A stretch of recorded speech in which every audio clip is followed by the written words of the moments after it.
नमस्कार, ताल ठोके में आपका स्वागत है। और इस वक्त ताल ठोके की शुरुआत करते हैं। हमारे साथ एक बेहद खास मेहमान मौजूद हैं। मोदी सरकार ने मोदी 2.0 में हम ये कह सकते हैं कि मोदी सरकार के दूसरे कार्यकाल का 1 साल पूरा हुआ है।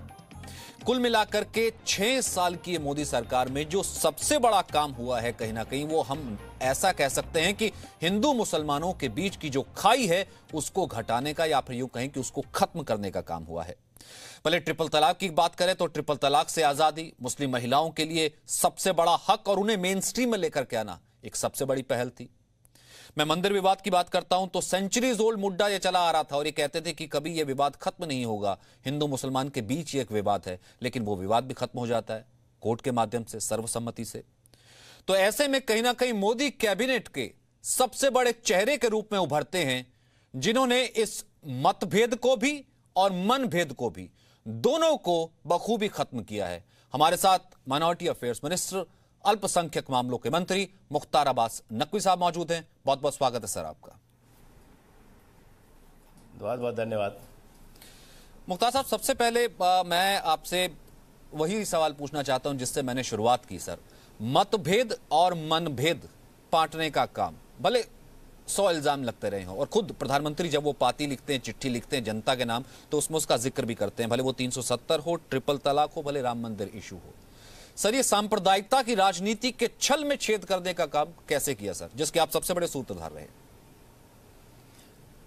देखिए, एक चीज हमें पहली बात समझना चाहिए। प्रधानमंत्री नरेंद्र मोदी जी का अगर पूरा के पूरा 6 वर्षों के कार्यकाल का आप लेखा जोखा देखें तो उनका संकल्प था 130-135 करोड़ लोगों की आंखों में खुशी हो, उनकी ज़िंदगी में खुशहाली आए।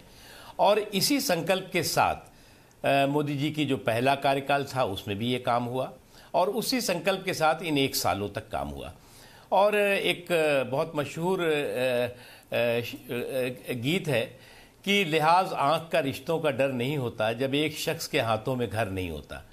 तो आज जिस तरह का एक अटूट विश्वास देश के 130-135 करोड़ लोगों का प्रधानमंत्री नरेंद्र मोदी जी के नेतृत्व पर है, उनकी कार्य क्षमता पर है, उनके परिश्रम पर है, और उस परिश्रम की वजह से जो उन्होंने परिणाम देश के विकास को लेकर के, देश के सशक्त के लोगों के सशक्ति के और देश की सीमाओं की सुरक्षा को लेकर के जिस मजबूती के साथ, जिस राष्ट्रवादी इच्छा शक्ति के साथ किया है, उसका एक नतीजा है कि पूरा देश एकजुट होकर के खड़ा रहा। उसके साथ ही साथ अगर आप देखें तो ये आपने तमाम इम्पॉर्टेंट चीज़ें बताई, 370 भी बताया आपने, ट्रिपल तलाक भी बताया आपने, साथ ही में राम जन्मभूमि का मुद्दा बताया। ये वर्षों से लंबित मुद्दे थे, दशकों से, और कुछ तो ऐसे थे जो कि सदियों से थे। अब राम जन्मभूमि के मुद्दे पर समाज के सभी लोगों ने एकजुट होकर के, ये पहला कभी मौका होगा कि इतना ज़्यादा संवेदनशील मुद्दा, इतने वर्षों से जिस पर विवाद चल रहा हो, और समाज के सभी वर्गों ने इस बात को कहा हो कि जो भी फैसला होगा कोर्ट का होगा उसको हम मानेंगे। ये विश्वास की बात है, सरकार के प्रति विश्वास की बात है, हमारे न्याय व्यवस्था के प्रति विश्वास की बात है, और इस बात का सबको यकीन था कि जो भी होगा समाज का हर वर्ग उसको मानेगा, और माना लोगों ने। किसी तरह का कोई भी थोड़े से भी जो है वो चूचा नहीं सुनाई पड़ी होगी। और ऐसा मुद्दा जो कि 600 साल कोई कहता है, कोई 700 साल कहता है, उससे जो है ज़्यादा विवादित रहा है। 370 खत्म हुआ जिसे कहते थे कभी ख़त्म ही नहीं हो सकता। नागरिकता कानून पास हुआ जो कि एक असंभव लोगों को लगता था। ट्रिपल तलाक का खात्मा किया गया जो एक बहुत ही बड़ी कुरीति थी, कुप्रथा थी, उसका भी खात्मा हुआ। और उससे भी इम्पॉर्टेंट है, लोगों के विकास के लिए, समाज के हर तबके के विकास के लिए बराबर से उनकी तरक्की में हिस्सेदारी, भागीदारी की गई। कोई ऐसा तबका समाज का नहीं कह सकता कि उसका शैक्षणिक सशक्तिकरण रहा हो, सामाजिक सशक्तिकरण रहा हो, उसके अलावा जो है वो रोजगार पूर्वक जो उनके विकास के तमाम जो कार्यक्रम हैं उसका रहा हो। सबका लाभ उसको सबको मिला है। लेकिन सर, अगर मैं ये कहूं कि ये अगर सबसे बड़ी अचीवमेंट है कि सबका साथ, सबका विकास और सबका विश्वास भी, फिर भी जो है विपक्ष कहीं ना कहीं, या फिर विपक्ष कहें, और उसके बाद मैं तो पाकिस्तान का नाम भी लूंगा, कल दोबारा उसने कहा कि देखिए यहाँ माइनॉरिटीज जो है वो सुरक्षित नहीं है, अल्पसंख्यक कार्ड खेला, उसने कहा आरएसएस बैक गवर्नमेंट है, और उसी थ्योरी को बाय यहाँ का विपक्ष भी कर लेता है। वो कहते हैं इस्लामोफोबिया से गवर्नमेंट ग्रसित है। वो भले सीएए की बात करता है तो हिंदू मुसलमान बीच में डाल देता है, वो ट्रिपल तलाक में भी हिंदू मुसलमान डाल देता है, राम मंदिर में भी डाल देता है, और वो दिल्ली दंगों में भी डाल देता है, कोरोना में भी डाल देता है। वो हर चीज में गवर्नमेंट के ऊपर हिंदू मुसलमान का टैग कर देता है, इस्लामोफोबिया का टैग कर देता है। फिर ये उनको क्यों नहीं समझ में आता सर? देखिए उनको समझ में कभी नहीं आएगा। ये वो देश है जिस देश में कि 24% से ज़्यादा अल्पसंख्यक समाज के लोग आज़ादी जब बंटवारा हुआ तो थे, जहाँ पर अब 2% भी नहीं रह गए, और जो है भी कितने पीड़ित प्रताड़ित हैं, उसकी वजह से नागरिकता कानून लाना पड़ा। हमारे देश में अल्पसंख्यकों की संख्या थी 8.5%, 9% के इर्द गिर्द। आज जो है वो 22% से ज़्यादा है। ये 2011 की जनगणना है, अभी और ज़्यादा होगी। जो यहाँ फल फूल रहे हैं, यहाँ सुरक्षित है, यहाँ देश के विकास के बराबर के हिस्सेदार भागीदार हैं। अनफॉर्चुनेटली कुछ लोगों के सुर वहाँ से जो है वो तान निकलती है, यहाँ से सुर निकलता है। आपको याद होगा कि जब सर्जिकल स्ट्राइक हुई तो वहाँ से सबूत मांगा जा रहा था, यहाँ सवाल पूछे जा रहे थे। जब बालाकोट पे हमारी सेना के जवानों ने घुस घुस करके आतंकवादियों का तबाही की, तो वहाँ से जो है वो सवाल पूछे जाते थे, यहाँ से सबूत मांगे जाते थे। तो ये मेरा सुल मेरा तुम्हारा वाले यहाँ पे हैं कई लोग, और वही लोग ऐसे हैं जो कि देश के इतने खूबसूरत माहौल को ख़राब करने के षड्यंत्र और साजिशों में लगे हैं। किस तरह से लोगों को गुमराह करो, किस तरह से लोगों को कंफ्यूज करो, और कंफ्यूज करके जो है उनका पॉलिटिकल एक्सप्लॉइटेशन, राजनीतिक शोषण करो। जहाँ तक सवाल है, अगर आप देखें तो नरेंद्र मोदी जी की सरकार के समय इन 6 सालों में कोई ये नहीं कहता कि आपने जो है वो रोजगार में कोई भेदभाव किया, कोई ये नहीं कहता कि आपने जो है वो अल्पसंख्यकों की शिक्षा में कोई भेदभाव हुआ, कोई ये नहीं कहता कि उनके सामाजिक धार्मिक जो और अधिकार है, संवैधानिक अधिकार, उस पर कोई छेड़छाड़ हुई, कोई नहीं कहता।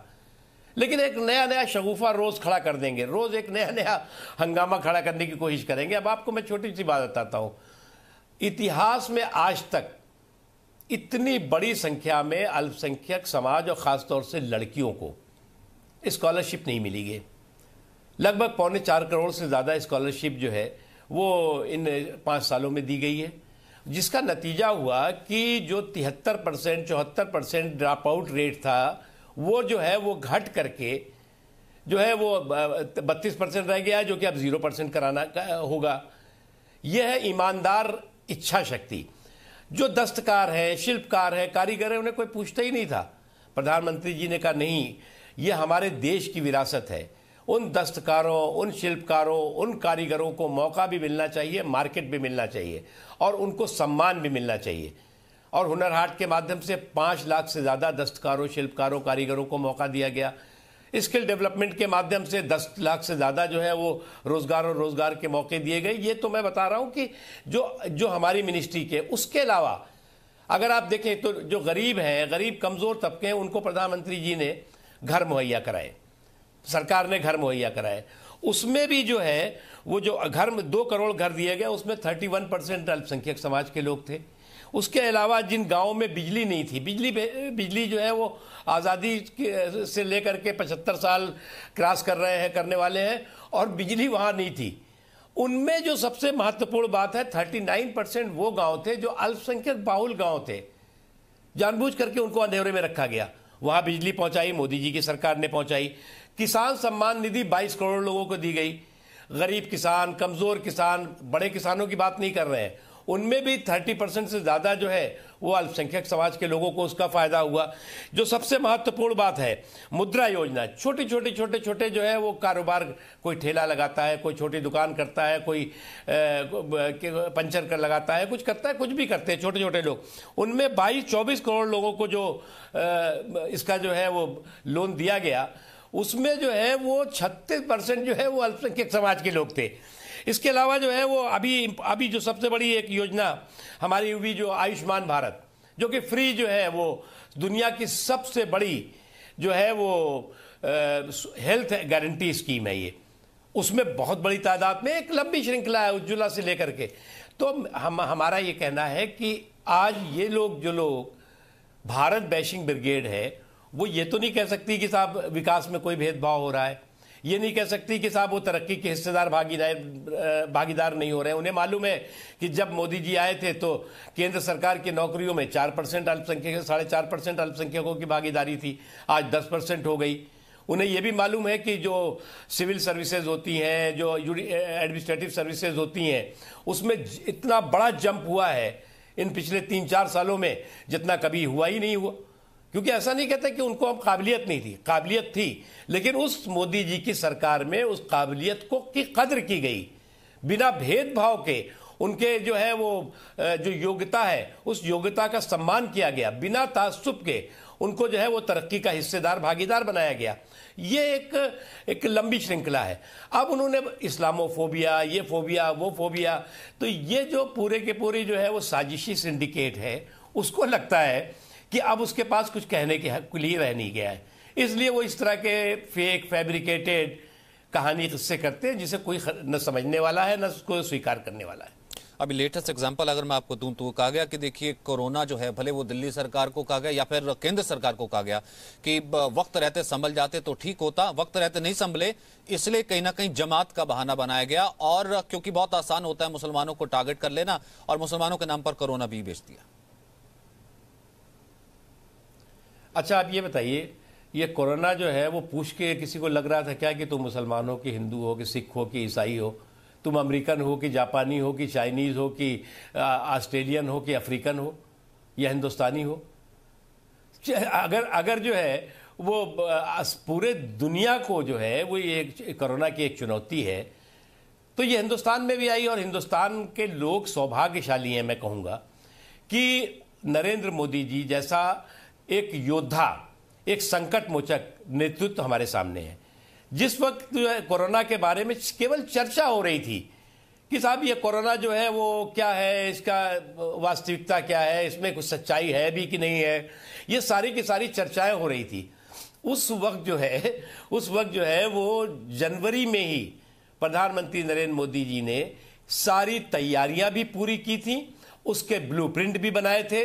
जो लोग कोरोना से प्रभावित देशों में फंसे हुए थे, जो वुहान में फंसे हुए थे, ईरान में फंसे हुए थे, कतर में फंसे हुए थे, ब्रिटेन में फंसे हुए थे, उनको उस दौरान ही बाहर हिंदुस्तान लाया गया, और उनको जैसलमेर है या अन्य जगहों पर जो क्वारंटाइन सेंटर फौज के बने थे वहां रखा गया, और उसके साथ साथ शिप की, नेवी की शिप जी थी, उस पर क्वारंटाइन सेंटर्स और आइसोलेशन सेंटर बनाए गए। ये सारी तैयारियां की गई थी।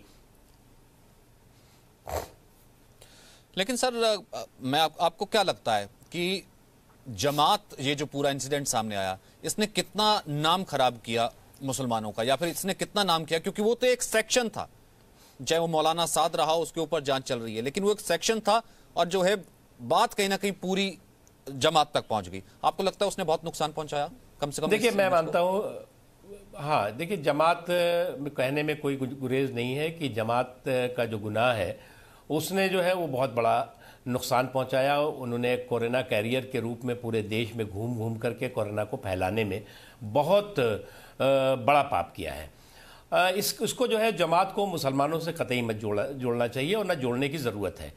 ये एक छोटा सा एक हिस्सा है, एक ऑर्गेनाइजेशन है, जैसे लाखों ऑर्गेनाइजेशन होते हैं वैसे ही एक ऑर्गेनाइजेशन है, उससे जुड़े हुए लोग हैं। लेकिन जिस तरह से हज़ारों की तादाद में देशी विदेशी लोग आए, आ करके देश का कोई भी राज्य ऐसा नहीं था, कोई भी हिस्सा ऐसा नहीं था जहां पर ये पहुंचे नहीं, और पहुंच के इन्होंने कोरोना कैरियर का काम नहीं किया। कानून अपना काम कर रहा है।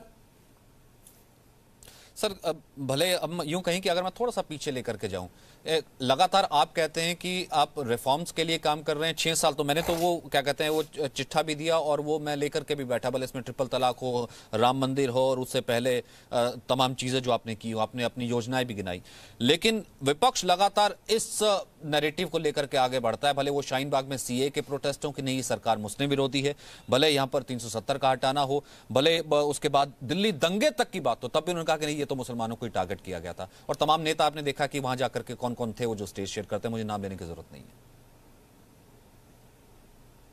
देखिए, दिल्ली दंगे की जांच काफ़ी हद तक आगे चल रही है, और दिल्ली दंगों के जो दबंग हैं और जो इस साजिशों में लोग जुड़े हुए थे, उनके चेहरे बेनकाब भी होंगे और उनको कानून के तहत कार्रवाई भी होगी। और ऐसे लोगों ने जिन्होंने कि लोगों की लाशों के ढेर पर खड़े होकर के और अपनी कामयाबी का जश्न बनाने की कोशिश की थी, उनको ऐसी सज़ा मिलेगी कि वो सपने में भी इस तरह की अमानवीय हरकत, इस तरह की गैर इंसानी हरकत सोचे भी तो उनकी रूह कांप जाए। वो हो रहा है। लेकिन उससे भी इम्पॉर्टेंट है जो आपने कहा, अब ये कोरोना काल की बात देखिए, ये जो पैंडेमिक पीरियड है, उस पैंडेमिक पीरियड में कुछ पार्टियों ने पैंडेमिक पीरियड को अपने पॉलिटिकल पाखंड की प्रयोगशाला बना ली और उस प्रयोगशाला में हर दिन एक प्रयोग करते रहे। इस प्रॉब्लम के सॉल्यूशन का हिस्सा बनने के बजाय पॉलिटिकल पोल्यूशन फैलाते रहे, लोगों को कंफ्यूज करते रहे, लोगों में जो है वो लोगों को गुमराह करने की कोशिश करते रहे और एक लगातार ये क्रम चलता रहा। आपने एक दिन भी इन हताश निराश आत्माओं को ये नहीं सुना होगा कि हम सरकार के साथ खड़े हैं, हम प्रशासन के साथ खड़े हैं, हम जो कोरोना के योद्धा हैं उनके साथ खड़े हैं और ये लड़ाई जो है वो सियासत से ऊपर है, राजनीतिक जो है वो उससे, राजनीति से बहुत ऊपर है। और इस वक्त हमारी जो सोच होनी चाहिए वो राजनीति से ऊपर उठ करके राष्ट्र नीति की होनी चाहिए, राष्ट्रीय हितों को ध्यान में रखकर होनी चाहिए, जैसा मोदी जी ने किया। हर व्यक्ति से, हर मुख्यमंत्री से, हर स्टेक होल्डर से उन्होंने बात करी और बात करने के आधार पर उन्होंने जो है वो आगे की रणनीति बनाई और उसका नतीजा है कि आज हमारे सामने अभी चुनौतियां हैं, चुनौतियां खत्म नहीं हुई हैं, लेकिन कोरोना की मारक क्षमता को हम कमजोर कर पाए। देश के 130-135 करोड़ लोगों का जो संयम था, अनुशासन था और नेतृत्व के प्रति अटूट विश्वास था, जहां पूरी दुनिया में जो है वो लोग लॉकडाउन मानने को तैयार नहीं, आप देख रहे हैं आंदोलन हो रहे हैं, हंगामे हो रहे हैं, वही भारत में जो है वो जनता कर्फ्यू से लेकर के और आज तक देखिए आप, सारे के सारे लोग ईमानदारी के साथ इस लड़ाई में हिस्सेदार, भागीदार रहे और इसी वजह से हम तो इस पूरी तरह से आश्वस्त हैं कि आज जो है जिस लड़ाई को हमने बहुत मजबूती के साथ लड़ा है उसमें हम विजय हासिल करेंगे और परास्त करेंगे कोरोना को और ऐसी हर नकारात्मकता को जो नकारात्मकता की देश के को नुकसानदेह हो। लेकिन लगता नहीं कि अगर परसेप्शन की लड़ाई है तो कहीं ना कहीं विपक्ष इसमें कामयाब हो जाता है। एनआरसी के लिए देखिए कितना हल्ला हुआ, हमने कहा कि दिल्ली दंगे तक हुए, उसके बाद आपने कहा कि कानून काम करा, लेकिन कहीं ना कहीं आपको भी पांव पीछे खींचने पड़े कि अभी कोई ऐसा कोई ड्राफ्ट नहीं, अभी वो नहीं आ रहा है। सर आगे तो रहा और मुश्किल होगी क्योंकि देश तो कहीं ना कहीं ये भी चाहता है जनसंख्या नियंत्रण कानून या फिर समान आचार संहिता, फिर कैसे सेम बोर्ड में माइनॉरिटीज को या सेम बोर्ड में मुसलमानों को लाया जाएगा? देखिए एक बात बताइए आप, मोदी जी का जो पहला कार्यकाल था उस वो कम चुनौतियों का था क्या? मोदी जी जो है वो आपदा के सामने, चुनौतियों के सामने आत्मसमर्पण करने वाले व्यक्ति नहीं है, बल्कि उस आत्मनिर्भरता के संकल्प के साथ आगे बढ़ते हैं। और आप अगर देखें कि 2014 के चुनाव में कितनी सीटें थीं, 336 सीटें, आज जो है वो लगभग 350-55 से ज़्यादा सीटें मोदी जी के नेतृत्व में जीती है। तो आज जो है वो ये सारी नकारात्मकता के बावजूद इनको जनता ने क्या सबक सिखाया? लोग, डेमोक्रेसी में तो यही होता है ना कि जनता ही लेखा जोखा तय करती है, जनता ही फैसला करती है, एक चीज़। दूसरी चीज़, ये बात सही है जो आप कह रहे हैं कि कुछ लोगों को मुझे लगता है कि वो उन्होंने कसम खा ली है कि वो ना समझेंगे ना वो सुधरेंगे। इसे कहते हैं ना, रस्सी जल जाती है बल नहीं जाता। कुछ लोग अभी भी सामंती सुरूर में और गुरूर में चकनाचूर है। इन्हें जो है वो सामंती सुरूर से बाहर निकलना चाहिए और सियासी गुरूर और सत्ता के गुरूर से बहुत बाहर निकलने की ज़रूरत है, क्योंकि अब ये भूल जाए कि जिस तरह की हरकतें कर रहे हैं जनता उनको किसी तरह का उसका फल देगी, बल्कि उसका नकारात्मक असर पड़ेगा। अब एनआरसी की बात ले लीजिए आप भाई, जिसका अभी सर पैर नहीं है, जिस पे कोई चर्चा नहीं हुई, आपने क्या हुआ, पहले सीए पे लोगों को गुमराह किया। अब जब आपको लगा कि सीए में तो कुछ है नहीं, हमने तो लोगों को गुमराह करा, धरने पे बैठा दिया, दंगे तक करा दिए, पूरे देश में हंगामा करा दिया, लोगों में डर पैदा कर दिया। इधर ये लोग बोलते थे, उधर पाकिस्तान बोलता था, उधर कुछ और उसके जो है वो जो लग्गू बग्गू है वो बोलते थे। तो ये जो होता रहा, इसमें सब एक्सपोज होते गए और लगातार लोगों की नजरों से भी गिरते गए। हालांकि ठीक है, कोरोना आया और उसके बाद धारा 144 लागू होगी, लेकिन सरकार के लगातार कहने के बावजूद, मिनिस्टर्स के कहने के बावजूद भी आपने देखा कि अंतिम दिन तक अगर ये पेंडेमिक नहीं आता, शाहीन बाग का धरना लगातार चलता रहा था सर। और ये आपने एनआरसी का जिक्र किया, मैं इसलिए कह रहा हूं सर, सीएए को लेकर के भ्रम जिसका भारतीय मुसलमानों से कोई लेना देना नहीं है, लेकिन फिर भी कहीं ना कहीं क्या सरकार कन्विंस नहीं कर पाई वो शाहीन बाग में मुसलमान, वो जो तमाम लोग धरने पर बैठे थे, या फिर आपको लगता है इसके पीछे भी कोई एक साजिश थी? देखिए, एक चीज हम आपको बताएं, सीए के मामले में विपक्ष की भूमिका या कुछ और जो उससे जुड़े हुए लोग थे उनकी भूमिका क्या थी? उनकी भूमिका ये थी कि सीए के मामले में वो लोगों को कन्विंस नहीं कर सकते थे, उन्होंने कंफ्यूज कर दिया। और सीए के साथ उन्होंने दो चार और पुच्छल तारे लगा दिए कि साहब अगर ये सीए तो चलो ठीक है, कोई बात नहीं, ये आ सकता है, ये आएगा तो ऐसा होगा, ये आएगा तो वैसा होगा, ये आएगा वैसा होगा। एक जो है वो भ्रम का भूत खड़ा करने की कोशिश हुई, एक जो है वो कंफ्यूजन का पूरा के पूरा हंगामा खड़ा करने की कोशिश हुई, और उसका जो है वो कुछ लोग उससे गुमराह हो सकते हुए हों। लेकिन बाद में धीरे धीरे लोगों को समझ में आया कि ये जो सारी चीज़ें कही गई हैं ये गलत है। जहाँ तक सवाल है सरकार का, सरकार ने हर मुद्दे पर, पार्लियामेंट हो, पार्लियामेंट के बाहर हो, प्रधानमंत्री जी हों, गृह मंत्री अमित शाह साहब हों या और सारे नेता हैं, सब ने स्पष्ट रूप से कहा कि सीए जो है वो किसी भी हिंदुस्तानी की नागरिकता छीनने के लिए नहीं है।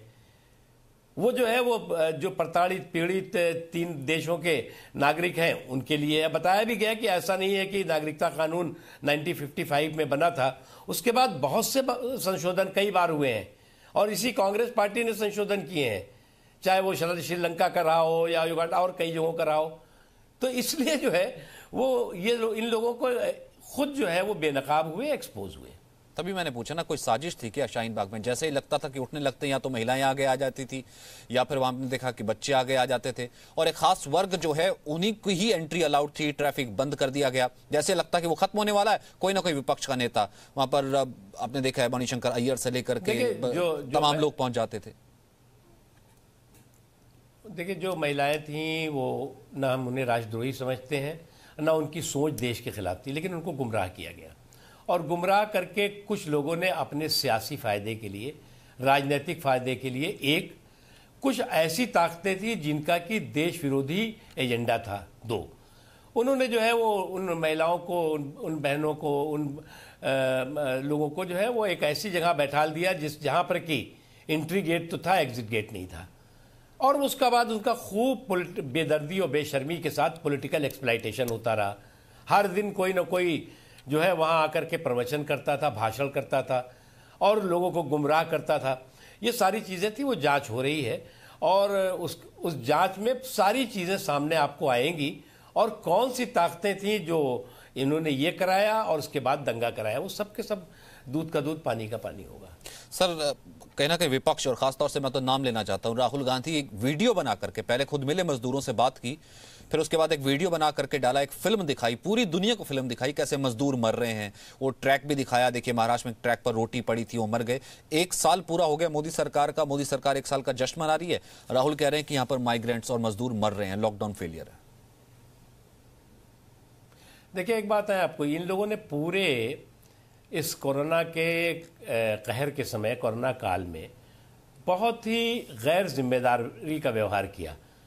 आपको याद होगा कि इन्होंने कुछ बसें, एक अपने जहां राज्य में उनकी सरकार है वहां से कुछ बसें मंगा करके खड़ी कर दी, उसका फोटो खिंचवाया। अब उस बसों की मुंह दिखाई का बिल अलग भेज दिया योगी जी को कि साहब ये बसें खड़ी थी, इसका फोटो खिंचवाया तो इसकी मुंह दिखाई का बिल योगी जी आप दो। एक ये हुआ। दूसरा, ये इनके भाई साहब, ये जो है वो इन्होंने जो है वो कुछ हमारे श्रमिकों के साथ बैठ करके फ़ोटो खिंचवाया और उसका जो है वो वीडियो तमाम वायरल किया और वायरल करके बताया, देखिए ये तो श्रमिकों के साथ कुछ नहीं हो रहा है, श्रमिकों को किसी तरह का जो है वो मदद नहीं हो रही है। भाई, ये संकट का समय है, हम ये नहीं दावा कर रहे हैं कि जो श्रमिक है वो सभी जो है वो सुखी है।